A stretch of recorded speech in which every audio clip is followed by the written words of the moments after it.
Olá pessoal, tudo bem com vocês? Modo turbo aí ativado. Estamos aqui comentando as questões agora de protocolo de medicação, tá certo? Em relação à segurança do paciente, um protocolo aí muito importante, como vocês viram, é o maior de todos, né, em relação aos 6 protocolos do Ministério, e também o de maior relevância, tendo em vista que ele traz aí uma repercussão de óbito, né, quando há o erro de medicação, e também por ter aqui uma conexão com o terceiro desafio internacional da segurança do paciente. Então, vamos aqui para as nossas questões dentro do protocolo segurança na prescrição, uso e administração de medicamentos, tá? Vamos lá, então. A primeira questão é uma questão da banca IBFC de 2016. Considerando o protocolo de segurança na prescrição, uso e administração de medicamentos do Ministério da Saúde, analise as afirmativas abaixo e assinale a alternativa correta.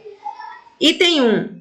As prescrições verbais devem ser restritas a situações de urgência e emergência,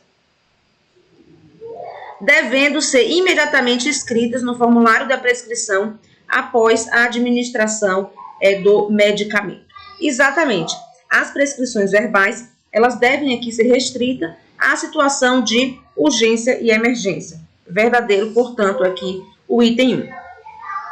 Vamos ao item 2. Realizar a antisepsia do local da aplicação para administração de medicamentos por via parenteral. Antisepsia parenteral, ok, local de aplicação. Cuidado com esse termo, porque às vezes ele fala antisepsia no equipo, tá errado. Ali é desinfecção, tá bom? Isso já foi pegadinha de prova, então fiquem atentos. Pele, né, tecido, antisepsia, tá? Desinfecção, quando a gente faz ali a limpeza no equipo, no Polifix, em algum objeto que está conectado aqui ao paciente, ok? Então, verdadeiro também aqui o item 2. E o item 3, não deverão ser administrados medicamentos em casos de prescrições vagas, como fazer se necessário. Exatamente, né? Nós vimos que o protocolo, ele traz para a gente essa questão de todas as exigências que deve conter uma prescrição ao pedir uma medicação se necessária, né? Tem que ter a dose máxima, tem que ter de quantas horas, qual a situação que vai aí desencadear o medicamento se necessário. Então, tem que ser aqui todo um cuidado em relação a esse tipo de prescrição, em relação a se necessário, ok? Verdadeiro também aqui esse item. Portanto, ficou o item 1, 2 e 3, letra A aqui, ó, o nosso gabarito, tá? Isso aqui, gente, ele retirou exatamente do protocolo de segurança do paciente em relação a medicamentos, tá? Vamos agora para a questão de número 2. Universidade Federal do Rio de Janeiro, 2016. Um técnico de enfermagem escalado para prestar assistência a pacientes internados em uma enfermaria de uma clínica médica de um hospital geral e de ensino realizará a administração de um medicamento por via intravenosa. Em relação a práticas seguras no preparo e na administração de medicamentos, assinale a alternativa que contém a intervenção que não é recomendado nesse caso. Letra A. Identificar o paciente corretamente com pelo menos 2 identificadores na pulseira e conferir com a prescrição em mãos ao lado do leito. Exatamente. Confere a pulseira. Que com essa pulseira, gente, a gente viu lá no protocolo de identificação do paciente, é uma pulseira branca, né? Uma pulseira branca aqui, tá? Conferir com a prescrição em mãos ao lado do leito.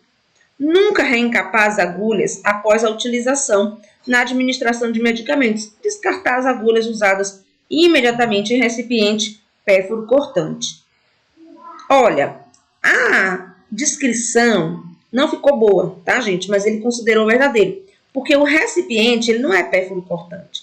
Um recipiente próprio para pérfuro cortante, recipiente rígido para pérfuro cortante, né? Porque se o recipiente for pérfuro cortante, né? Então, a gente tem ali um recipiente que vai aqui acidentar o profissional. Então, assim, o texto da alternativa, vocês perceberam que não ficou aqui legal, né? Seria uma questão daquelas que caberia recurso, né? Mas a gente entendeu, né? Aqui dá para entender que é que está sendo falado, mas o objeto aqui da descrição pérfuro cortante recipiente está errado. Recipiente para pérfuro cortante, recipiente rígido, alguma coisa nesse sentido, tá bom? Vamos lá então para a letra C. Especial do fabricante para procedimento diferente.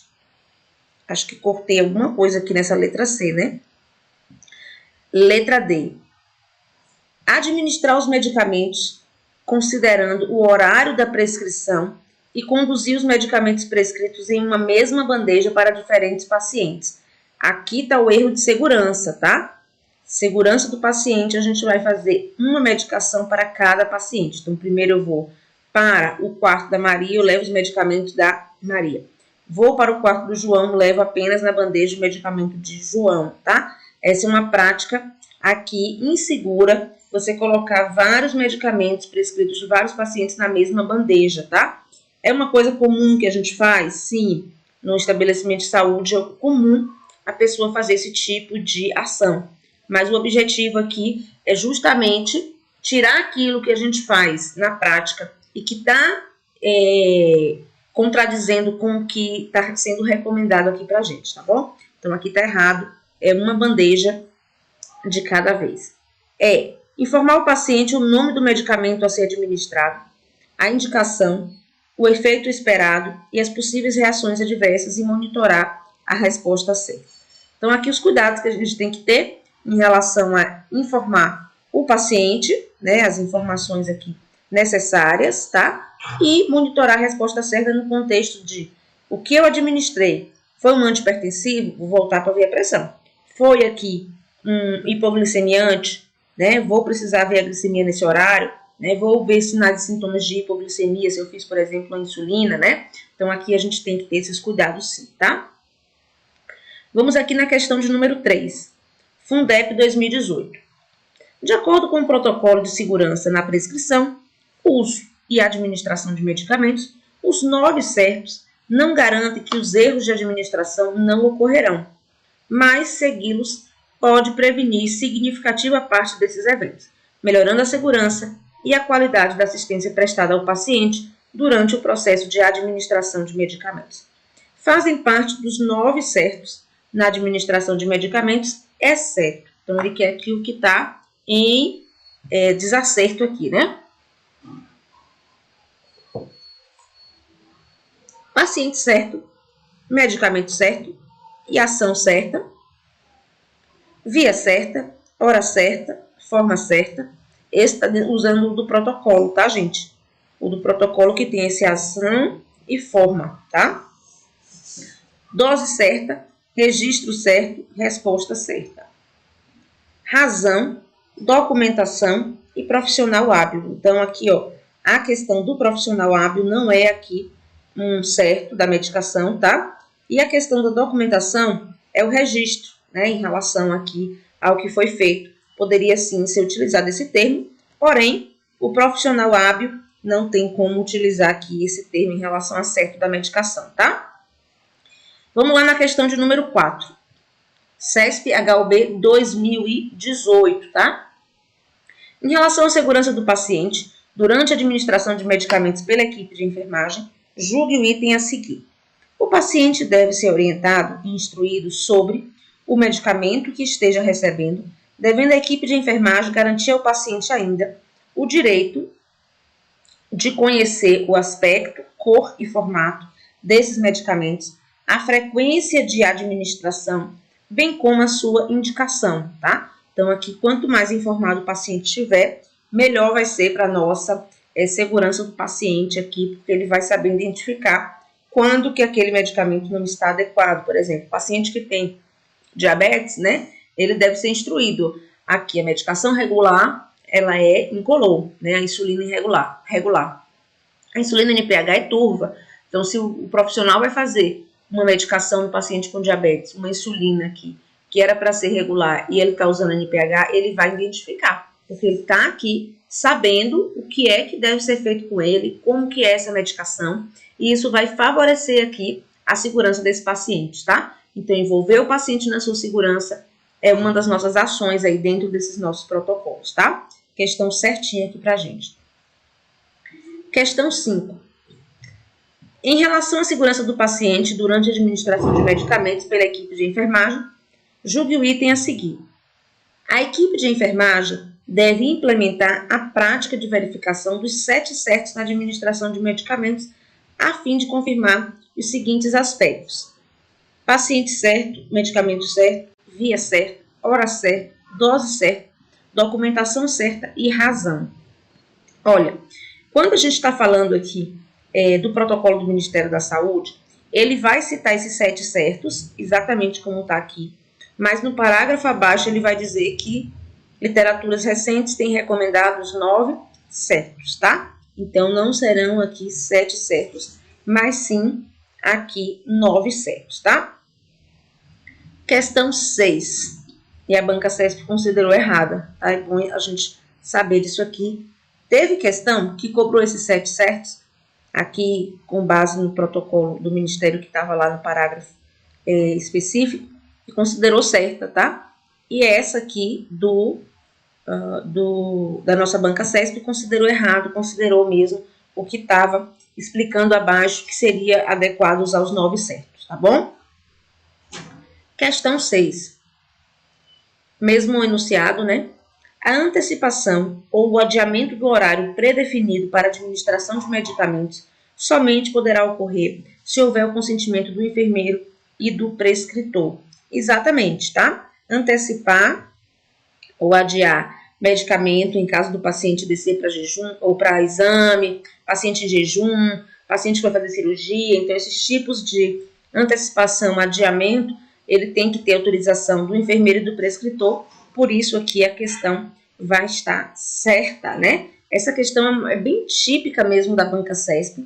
Observe aqui que ele vai trazer para a gente a questão de que na nossa literatura tem exatamente descrito isso. Esse termo somente, que é um termo restritivo, né? Muitas vezes a gente costuma olhar para ele com o olho torto, mas no contexto de que ele é realmente certo, a gente tem também que arregalar o olho e entender aqui a situação, tá? E aqui, como a gente viu na teoria, é exatamente o que está descrito lá no nosso protocolo. Então, quando você estiver lendo protocolos, RDCs, leis, livros, e tiver o termo somente ele no contexto de correto, tenham muito cuidado com isso, tá certo? Porque aquele concurseiro raso, né, aquele que não aprofunda, ele cai nisso aqui, ó, não, somente está sempre errado, né? Então, não é assim que a banda toca, não é assim que funciona, a gente tem que estar dominando mesmo as questões, principalmente essas exceções, esses detalhes, onde está incluindo, ele troca por excluindo, né? E aqui é também uma situação de cuidado, tanto quanto a gente tem aqui o somente, tanto quanto a gente tem o somente, quanto quando a gente tem o todo, né? A questão amplificativa também é como correta, é uma situação de muita atenção para que a gente possa aí não cair nas pegadinhas, ok? Vamos na 7 agora, questão agora da residência do HUB aqui 2019, também da banca CESP, tá? Em relação à segurança do paciente durante a administração de medicamentos pela equipe de enfermagem, julgue os itens a seguir.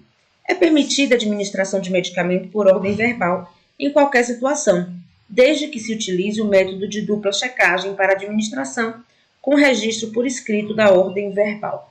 Olha, a ordem verbal de medicação, ela é exclusiva para situações de urgência e emergência, né? Por conta disso, nossa questão vai estar errada. Questão 8 da FCC 2017. As recomendações para a prevenção de erros de medicação envolvendo medicamentos potencialmente perigosos, e a gente viu essa lista, né? A lista aqui que o Ministério da Saúde vai referenciar é do Instituto Brasileiro de Segurança do Paciente, né? Tem a lista por medicamento, tem a lista por classes, tá? São baseadas em reduzir a possibilidade de ocorrência de erros. Tudo que a gente quer é isso, né, gente? Tudo que a gente quer é diminuir os erros aqui com medicamentos. Descentralizar e rodiziar os locais de preparo desses medicamentos, não. A gente tem que ter um local de preparo de medicamentos centralizado, organizado, e vai ser aquele, não vai ficar mudando não. A gente tem que ter tudo organizado ali, em relação ao controle daquele ambiente, organização, luminosidade, temperatura, tudo muito controlado, tá? Falso, portanto, aqui, ó, o item 2. 3. Fortalecer as punições dos erros visíveis. Quando a gente fala em punições, a cultura de segurança do paciente, ela vem contra essa palavra, tá? Então, punição não é a linha do que a gente quer. A gente quer uma cultura de tomada de decisão justa, tá? A palavra punição não é a palavra do bem para a segurança do paciente. E quando a gente traz aí a culpa, a punição sobre o profissional, esse profissional também ele não notifica, ele também não diz que o erro aconteceu. E a consequência disso é um dano maior, porque a gente não vai tomar as devidas providências para corrigir aquele problema, tá? Então, tomem cuidado com essa palavra punição relacionada à segurança do paciente, porque aqui está totalmente em desacordo com a nossa cultura de segurança do paciente, tá bom? Então, falso, portanto, o item 3, a gente já tinha aqui suspeitado. Da letra D, apenas o item 1 aqui está correto, beleza? Letra D, portanto, aqui, ó, é o nosso gabarito da nossa questão, tá certo? Finalizamos o nosso protocolo de medicação segura, tá? É um protocolo aí super importante pra gente, memorizar aí os 9 certos, os cuidados com abreviaturas, né? A gente tem aí muitas questões que cobram isso também em relação aos cuidados com essas abreviaturas, a questão relacionada com esses 9 certos aí, diferenciar os 9 certos, como está escrito no protocolo, como está no manual da Anvisa. Então, aqui a gente tem essas coisas que são mais relevantes, né? E esse protocolo, como eu disse para vocês, quase todo ele aí, quase todos os parágrafos, é possível de ser cobrado em prova, então muito cuidado, estudem ele com muito amor, com muito carinho, tá certo, gente? Grande abraço a vocês, seguiremos aí com um protocolo de extrema importância, que é o protocolo de cirurgia segura, tá? Vamos destrinchar cada item da nossa lista de verificação aqui junto com vocês. E lembrem-se daquilo que conduz você a permanecer estudando, né? Qual é o motivo que faz com que você esteja firme e forte aí na sua preparação? É isso que vai te motivar a continuar firme aqui pela sua aprovação. Grande abraço!